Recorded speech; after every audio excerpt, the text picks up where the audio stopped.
De fato, a colaboração premiada, que ganhou força, né, no nosso país, sobretudo a partir da Lei 12.850 de 2013, ela deve sempre ser vista com alguma ressalva, até porque o colaborador, ele é um interessado, ele não é alguém que não tem interesse no desfecho da investigação ou no processo.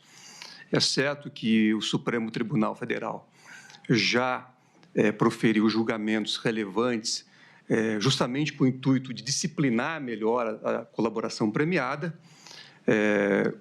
Veio a decidir, como lembrou o ministro relator, que a colaboração não é prova, é meio de obtenção de prova. E o que existe de vedação na legislação é que a denúncia seja apresentada exclusivamente com base na colaboração. E essa é uma análise que nós vamos fazer na próxima etapa, se no recebimento ou não da denúncia, se há elementos para além da colaboração premiada. Como também lembrou o ministro Alexandre, o parágrafo 17 prevê a possibilidade, expressamente a possibilidade de rescisão da colaboração se houver uma omissão dolosa.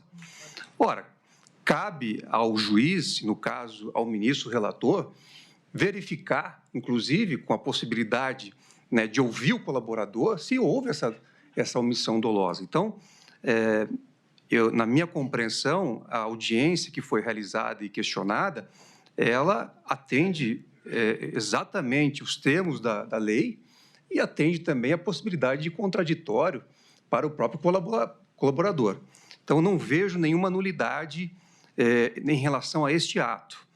Agora, saber se os depoimentos prestados são verdadeiros ou não, na tribuna foi arguída, foi dito que o colaborador teria mentido. Essa é uma possibilidade real, mas que terá que ser verificada se houver o recebimento da denúncia no curso da instrução. O colaborador vai ser ouvido em juízo, vai poder ser questionado pelas defesas, se houver a instauração da ação penal, e aí é que será o momento oportuno de se aferir a credibilidade ou não daquilo que foi dito e mais, a eficiência ou não dessa colaboração, inclusive para o deferimento dos benefícios previstos em lei.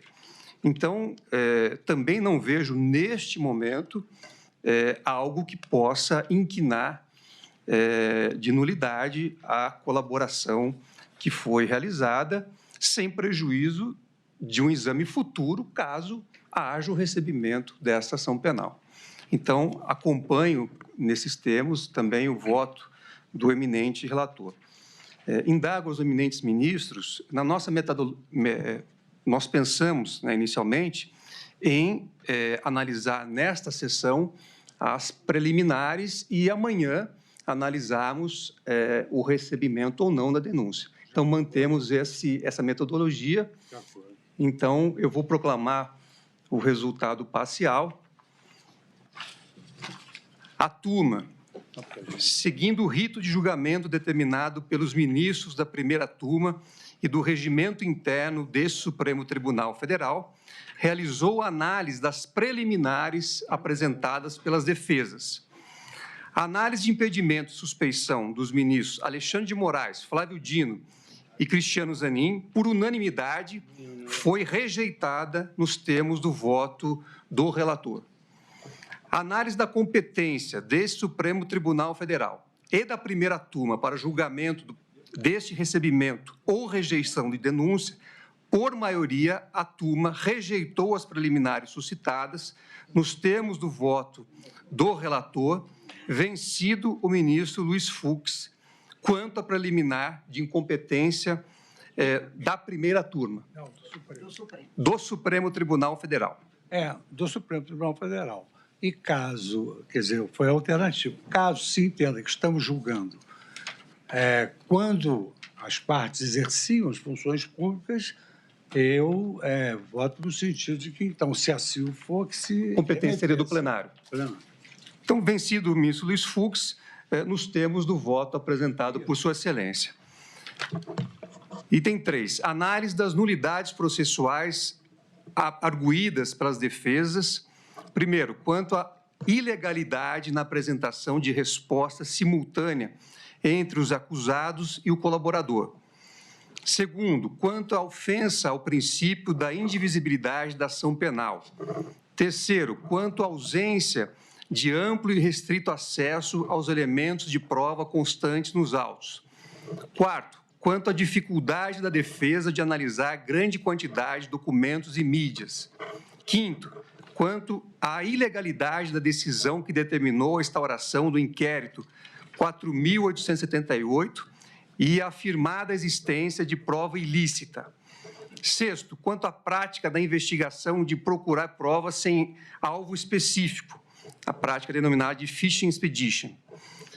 Em relação a essas preliminares, por unanimidade, as nulidades arguídas foram rejeitadas nos termos do voto do ministro relator.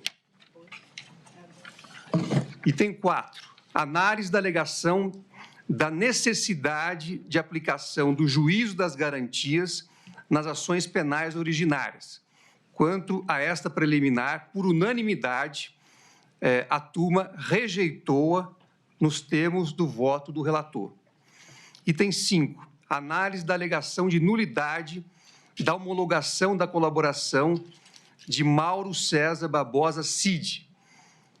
A turma, por unanimidade, rejeitou a preliminar nos termos do voto do relator.